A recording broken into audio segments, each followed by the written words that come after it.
10 black shirts, kind of what went into the number 10, and just kind of speak how you decided to do it this year. Yeah, same way since we got here. Just, the 11 guys who start, they're going to wear it. So we had one position where the D tackle position where we feel like the two guys are still battling for the job. So they went to watch last night's practice and make a decision today. I've not talked to them yet to see who, but we got a bunch of guys there that played really well. Jalen George, Keona Davis, and so I think it was more a credit to both guys. But we haven't wanted to make it a 13, 14, 15 person participation trophy type deal. We wanted to make it kind of as I got here, as I've said before. Just talking to Coach Osborne and some of the older guys, like at its purest form, it was just, hey, the starters. So we are going to play a lot of different personnel groupings. So we've thought about maybe some other guys, but we haven't done that yet. How has Shavers come along? You mentioned he had a hamstring strain. Is he ready to roll? Practiced yesterday. He'll practice again today. We just saw him out there. He says he feels great, so we anticipate him playing. As you just shifted to game preparation, what did you see from the team in terms of their level of focus or how they went about their business? Team's been great. I think they want to play. I think it's very evident. Very mature team. As I said the other day, on Saturday they've probably sent me. I probably got 50 text messages from guys just as they were watching different games and seeing different situational football happen, or some of the mistakes we told them would happen in first games. So I think they recognize what's ahead of them. They recognize some of the rulings that were made in terms of the new rules in terms of simulating a snap on defense with a shift, or illegal substitution rules that delay a game that are now prevalent. So we've been very locked in. Hopefully we continue that tonight. Find clarity in the kicker competition, and is that different than the kickoff? Who might handle kickoffs? Yeah, it's definitely different. I think Kyle will go out and he will kick for us first.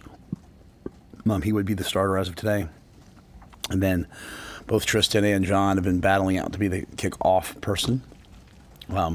Kyle would also be the backup punter. What's your schedule like? How early do you guys get on the buses to head down to Kansas City? Yeah, we're going to have the guys come in, have breakfast tomorrow. We'll practice tonight. Come in, have breakfast tomorrow. We'll meet and walk from 10 to noon. Then we'll give them time from like 12 to 1 to get themselves settled, eat lunch. Then we'll get on the buses at 1. We're going to go right from here to Arrowhead. That will take about 3 hours. At the Arrowhead at 4:15, however that works out. We'll do a light walk through. This group of guys has really enjoyed seeing the visiting stadiums. So very light walk through. Usually we try to see who can hit the goalpost with a football. The guys kind of mess around, just somewhere to get familiar with the scenario. Then we'll go to the hotel. We'll go see a team movie. I think they picked Superman, and then we'll have snack, and then get into our game day. With it being an 8 p.m. kickoff, just how do you go about managing all that goes into the wait before heading into? Yeah, there's not much you can do to manage waiting. Waiting's waiting, right? It's brutal. It's one thing to do on a Saturday because there's at least games on. But we try to break the day up. They don't have to come down. We have a rolling brunch till about 11. Then we'll go to a local high school at 11, and we'll go out and we'll just get outside the house. So outside the hotel. We've done that for a long time, and so we'll mess around a little bit at the local high school, come back, and then guys will just kind of head up, take a nap, hang out, and then we'll come back down and get our stuff started.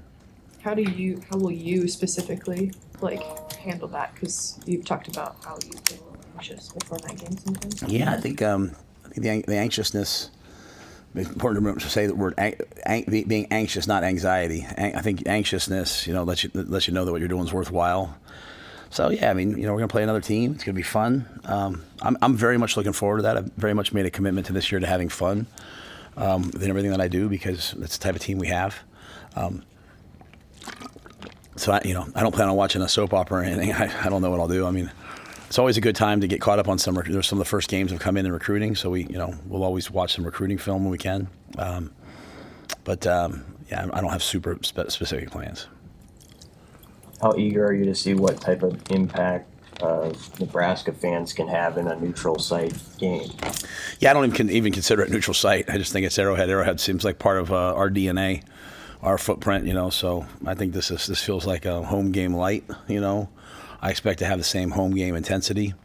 I think, if not maybe even more so, because we're more excited as a fan base to see this team for the first time. Obviously we're playing a great team like Cincinnati. When you have a chance to play another Power 4 team, that's exciting.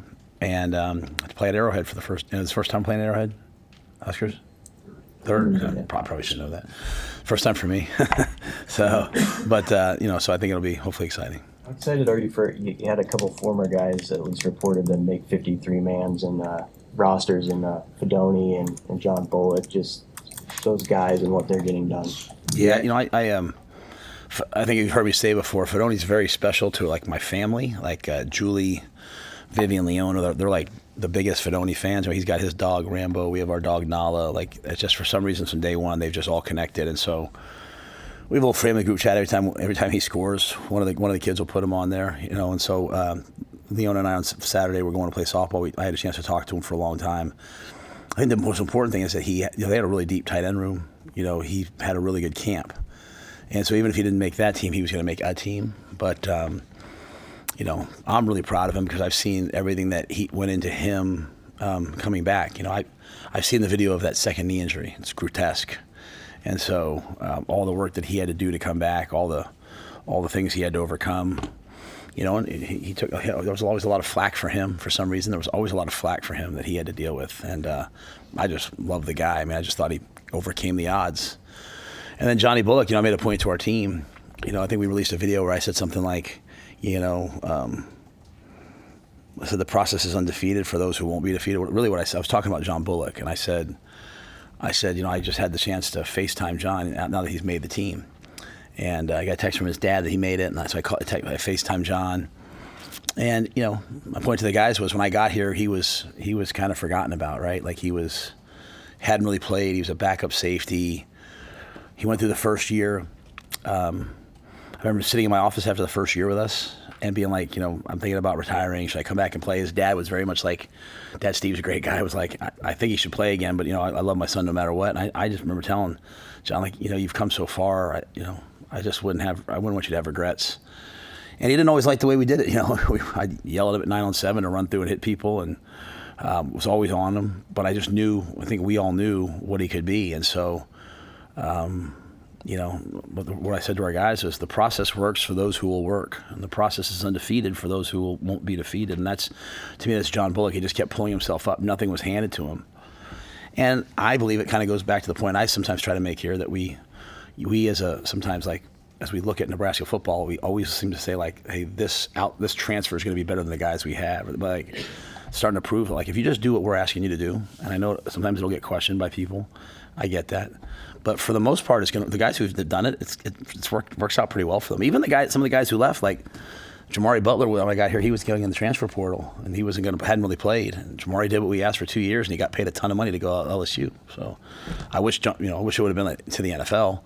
But the guys who do what we ask, they play pretty well, and they monetarily and graduate usually, and they have some success. So it was a great example for our guys of, hey, here's two guys that when we got here, man, things did not look very bright for them.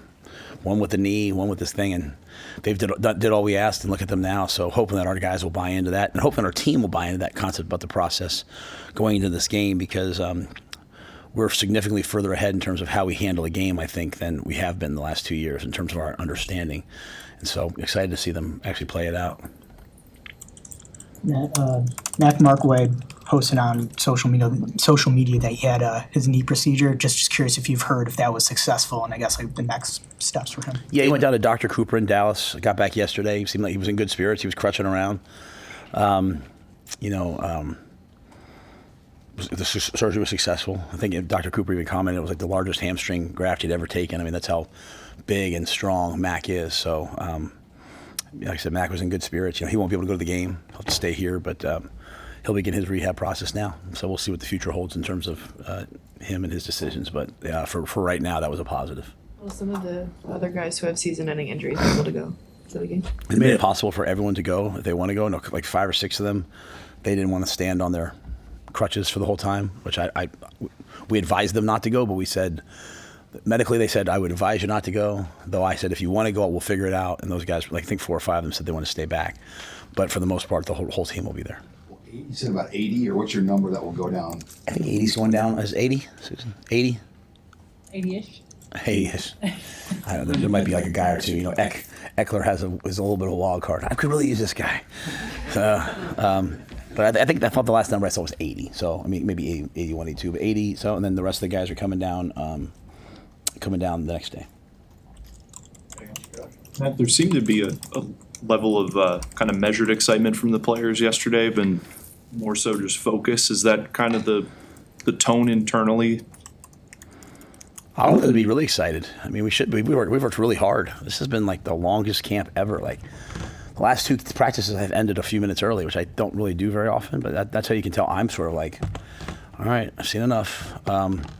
So yeah, I mean, I expect them to be really excited. I mean, that to me, you play with passion and energy. I mean, I think they're trying to do a really good job of coming in here with you guys and being professional and saying things. I don't think they're saying what they feel, but just saying it in a respectful way.